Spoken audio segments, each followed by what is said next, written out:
बिस्मिल्लाहिर्रहमानिर्रहीम। अस्सलामु अलैकुम वरहमतुल्लाहि वबरकातुहू।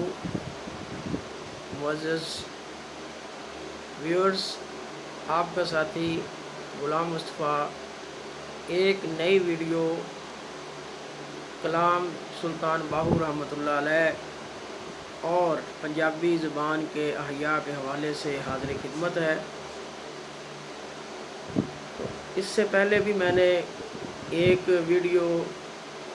कलाम हज़रत सुल्तान बाहू रहमतुल्लाह अलैह के हवाले से बनाई थी, जिसमें उन्होंने दुनियादारी के मतलब दुनियादारी की कबाहतें, दुनियादारी के नुकसानात और इसमें उलझे हुए लोगों के जो मसाइल हैं उनको बताया और दुनिया और आखिरत में इसके जो हैं वो असरात उनके बारे में उन्होंने बात की थी। आज मैंने जिस कते का इंतखाब किया है उनकी एक रुबाई का, तो उसमें उन्होंने अक़ीदा तौहीद के बारे में अपने ख़यालात का इजहार किया है कि अक़ीदा तौहीद जो है वो कौन बंदा है जो सही तरीके से बयान करता है और उस पर यकीन भी रखता है। तो इसमें उन्होंने यही बात की है कि जितना ताल्लुक़ जो है खुदा के साथ किसी अल्लाह के बंदे का मज़बूत होता है उतना किसी का भी नहीं होता। तो अक़ीदा तौहीद के जो सही अलमबरदार हैं वो औलिया कराम हैं, क्योंकि उनका जो है ताल्लुक़ वो अल्लाह ताला से बड़ा मज़बूत होता है। तो दिन रात वो इसी कोशिश में लगे रहते हैं कि कहीं उनका जो रब है वो इनसे नाराज़ ना हो जाए। तो आइए चलते हैं उस रुबाई की जानब। ये 4 जो हैं वो लाइनें हैं इसके अंदर, तो इसको हम देखेंगे कि इसमें उन्होंने किस तरह अपने ख़यालात का इजहार किया है वहदत के मतलब, अक़ीदा तौहीद के मतलब, और उन लोगों की जो साइकी है, उन लोगों की जो एक आदत है तो वो जो अपने आप को अक़ीदा तौहीद के चैम्पियन समझते हैं, तो उनके बारे में भी उन्होंने थोड़ा बहुत इसमें इशारे दिए हैं। तो उसके नुकसानात भी बताए उन्होंने कि जो बंदा अक़ीदा तौहीद से बागी है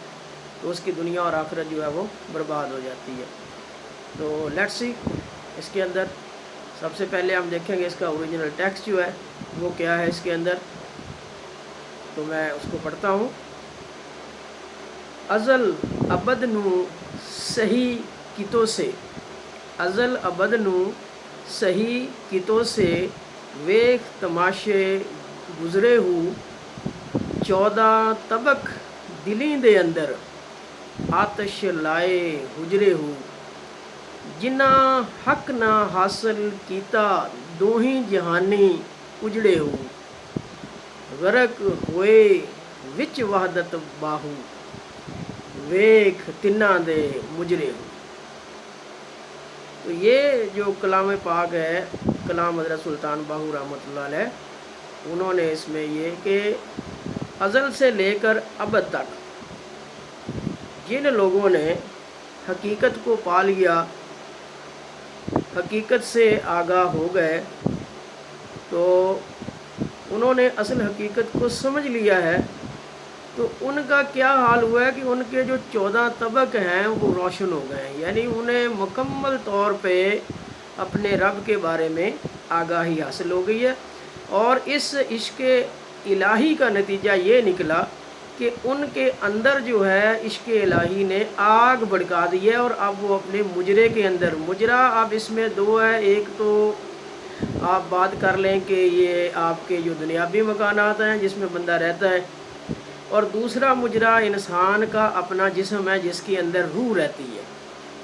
तो इन दोनों को ले करके कि जब इंसान के अंदर आग लगती है तो फिर वो मुजरे के अंदर भी नहीं ठहरता, और उसका उस पर कंट्रोल जो है वो नहीं रहता। तो इसी की तरफ उन्होंने इशारा किया है कि जो इश्क़ हकीकी है वो इंसान के अंदर आग लगा देता है, और फिर इंसान अपने आप से बाहर हो जाता है, और फिर वो हू हू की आवाज़ें निकालता है, تو آگے جو انہوں نے بات کی اس کے اندر کہ جن لوگوں نے دو ہی جہانی، ان دونوں جہانوں کے اندر حق حاصل نہیں کیا، حق کا علم حاصل نہیں کیا، اصل حقیقت کو نہیں سمجھا، معرفت کا علم حاصل نہیں کیا، تو دونوں جہان اس کے خراب ہو گئے، وہ دونوں جہان جو ہیں وہ اس کے اجڑ گئے ہیں، تو وہ کسی جو ہے نا وہ کام کا نہیں رہا۔ تو اس کے بعد انہوں نے اس کے اندر جو آخری لائن میں یہ فرمایا ہے کہ جو لوگ وحدت کے اندر یعنی عقیدہ توحید کے اندر غرق ہو گئے، تو ان لوگوں کا حال دیکھنے والا ہے کہ وہ کس طرح جو ہے وہ دنیا کی زندگی میں جو ہے نا وہ کس طرح اپنی زندگی جو ہے نا وہ گزار رہے ہیں۔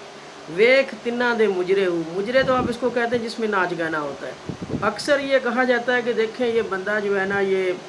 وہ ناچ رہا ہے، وہ گا رہا ہے، تو اس طرح اگر